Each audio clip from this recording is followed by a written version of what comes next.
Quando estou falando de mulheres revolucionárias, não são revolucionárias só proletárias, assalariadas como nós temos hoje.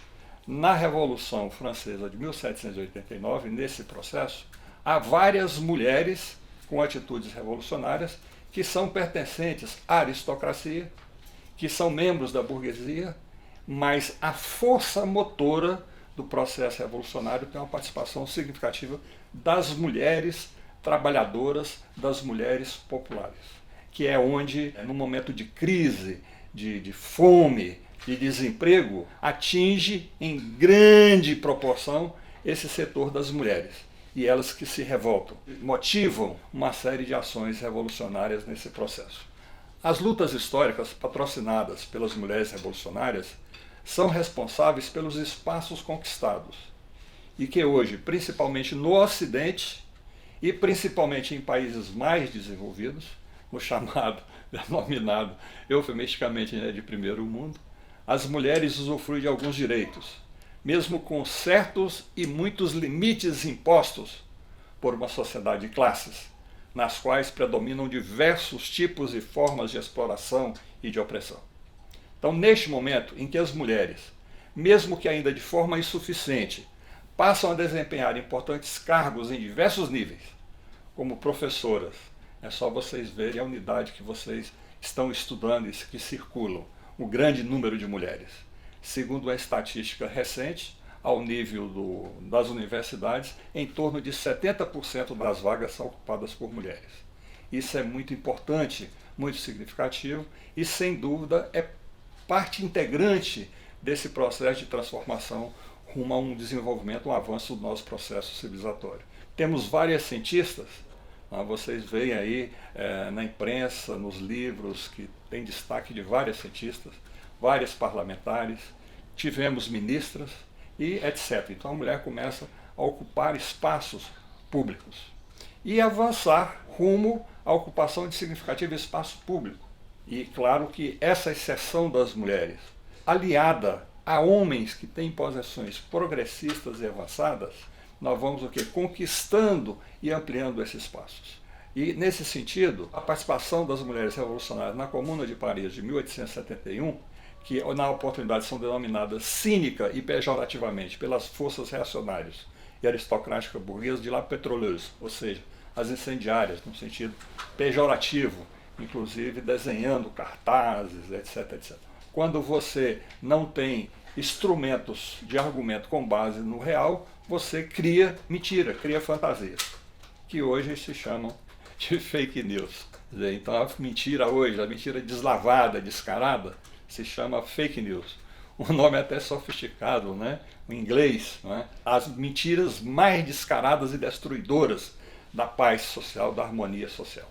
Então aqui é importante destacar que nas revoluções francesas, 1789, tem a de 1830, mas eu me detenho mais na de 1848 e na Comuna de Paris de 1871, entre essas revoluções, no processo revolucionário de revolução e contra-revolução na França, as mulheres na Comuna de Paris de 1871, pela sua participação, sua inserção no processo revolucionário, elas marcam definitivamente, veja, é um marco definitivo sobre a inserção e participação das mulheres, principalmente das mulheres trabalhadoras e algumas que não são trabalhadoras, pertencentes às classes assalariadas, aquelas que assumem como identidade, como projeto de vida, a transformação social. Então aqui, Comuna de Paris de 1871 é um marco importantíssimo nesse processo.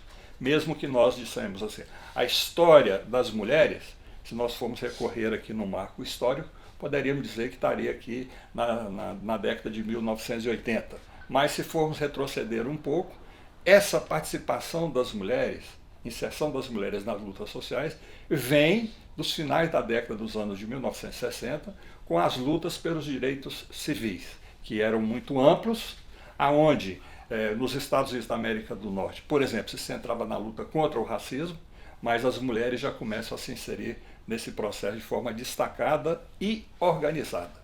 Então é importante nós termos essa referência que representa, que a Comuna de Paris representa. A presença e a participação feminina nas lutas políticas e revolucionárias na França, e claro que em outros países, é uma constante. Aí, como eu disse para vocês, inclusive o símbolo da República Francesa é uma mulher. Para mim é uma curiosidade, não é? Quer dizer, um país extremamente patriarcal, elitista, machista, de opressão da mulher, de escolher uma mulher como símbolo da República. Talvez, aí uma ironia, né? Talvez pela República ser representada por uma mulher, leva com que o processo de revolução e contra-revolução na França demore praticamente um século até a vitória da República.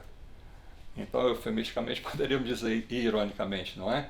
Então, a afirmação da República, nesse um século de luta revolucionária, é a afirmação da mulher representada como uma expressão da República na França.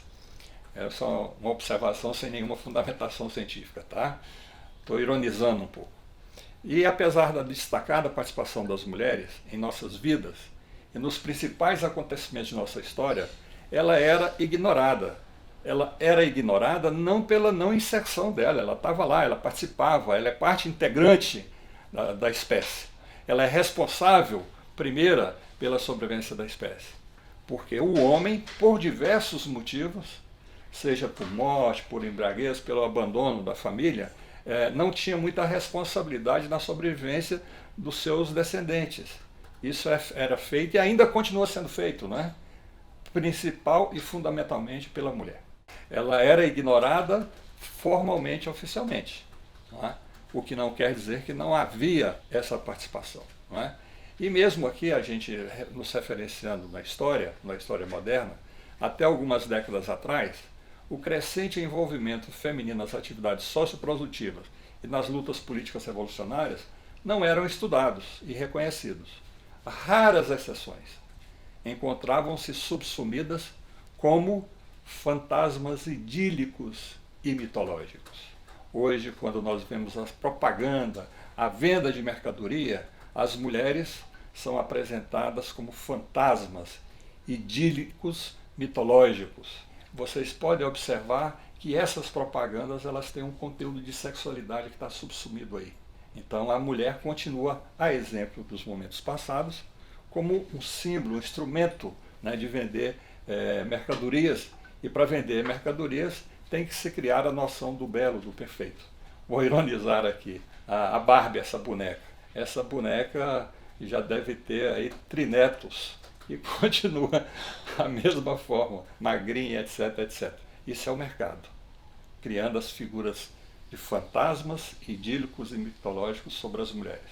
Seja para oprimi-las, seja para a venda de mercadorias. Isso é o que predomina no mercado e não preciso ir longe, é só vocês perceberem em torno e a vida de vocês, que está inserida nisso que eu estou colocando. Mas é inquestionável que as mulheres estiveram presentes na história da espécie e em sua sobrevivência, mesmo relegadas e marginalizadas, oprimidas e exploradas. Essa realidade que está sendo mudada nas últimas décadas se deve ao esforço destacado das mulheres, das feministas, que ousam investigar, produzir conhecimento e comprovam que as mulheres, que representam cerca de 50% da população, então, em toda a história do nosso processo civilizatório, as mulheres trabalhadoras, que desafiando os preconceitos, os limites culturais, inclusive contra homens revolucionários neste momento. Porque nós temos aí vários exemplos, vou pegar um exemplo que não vou aprofundar, mas a Revolução Russa, que tentou construir o socialismo durante décadas na União Soviética, não conseguiu, mesmo tendo leis, não conseguiu superar e eliminar a tradição patriarcal e machista. Não é? Então, a luta das mulheres, elas antecedem esse processo da sociedade clássica, o processo da luta de classes, e sem dúvida nenhuma ainda vai sobreviver por muito mais tempo depois da destruição do Estado burguês capitalista baseado na opressão e exploração da grande maioria da população. É constante isso, vocês estão estudando, estão lendo sobre isso, é só recorrer às pesquisas já existentes. E aí nós podemos afirmar que em todas as revoluções burguesas e proletárias dos séculos XVIII, XIX e XX, as mulheres, com estudos, utilizaram a oportunidade que se lhes ofereceram de defender reivindicações sociais, econômicas e políticas radicais.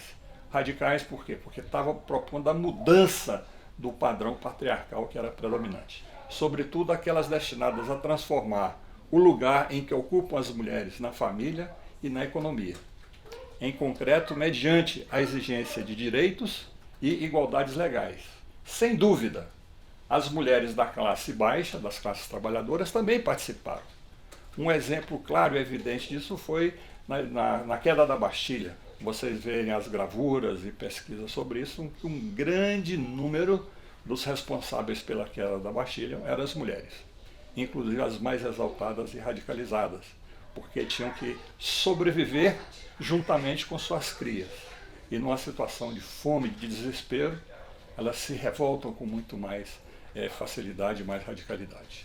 E claro que isso é quando esses problemas econômicos ameaçam o nível de vida e da família dessas mulheres, elas tendem a se radicalizar mais. Com frequência, essas mulheres conectaram essas questões, suas questões expressivas, com as lutas pelo poder e as mudanças políticas radicais que tinham lugar, e fizeram pleno uso da oportunidade de pressionar a favor de reformas legais e constitucionais. E pasme, que não é muito divulgado, no processo da Revolução Francesa tivemos, não muitas, mas algumas mulheres que tiveram esse papel importante. E algumas delas foram guilhotinadas. Então, continuando aqui, sem dúvida, em linhas gerais, os homens revolucionários, burgueses ou proletários, não parece que haja levado muito em conta o direito das mulheres. Muitos homens temiam, ao que parece, que as mulheres participassem em atividades políticas. E veja, hoje, não é só na atividade política, veja no mercado de trabalho, veja na sua vida cotidiana, veja na nossa vida cotidiana, aonde a concorrência, a disputa, ela se dá não com critérios que a gente poderia considerar aceitáveis, mas é o tal do puxar o tapete, é uma constante. E já vinha disso. Então nós temos que situar cada situação no seu espaço e tempo. Como consequência, os políticos e historiadores homens ignoraram as mulheres revolucionárias, ou as pintaram como amazonas e feras. Aquela imagem, né, fantasmagórica, idílicas, né? Amazonas e feras. Enquanto que muitos homens radicais têm se mostrado, às vezes, pouco dispostos a respaldar o direito das mulheres, por receio de parecer insensato aos olhos dos demais homens. Isso tinha uma dimensão avassaladora também até recentemente. Mas devido à luta, aos espaços conquistados pelas mulheres trabalhadoras, pelas feministas, está também reduzindo os espaços dos homens não aceitarem a inserção e participação da mulher. Inclusive em contextos, mesmo empresa ou partidos, agora nós estamos num processo eleitoral, todos eles falam em mulheres, participação da mulher na política. Só que quando a mulher vai procurar participar da política, e são vários exemplos, ela é discriminada, ela é secundarizada, ela não tem o espaço para disputar em condições semelhantes aos homens, são cantadas sistematicamente, porque vivemos numa sociedade patriarcal e machista. Então veja, essa situação que nós estamos aqui analisando do ponto de vista histórico, ela não é uma história do passado. Situando espaço e tempo, ela está hoje no nosso cotidiano. Ela é parte integrante do nosso cotidiano. Por mais que tenhamos conseguido avançar no nosso processo civilizatório, ainda estamos muito distante de uma cidade mais igualitária, mais fraterna. Então isso é uma responsabilidade que nós temos de avançar rumo à construção desse tipo de sociedade, onde possamos viver mais felizes, com direitos semelhantes, e que todos tenham garantido com dignidade as suas condições de sobrevivência.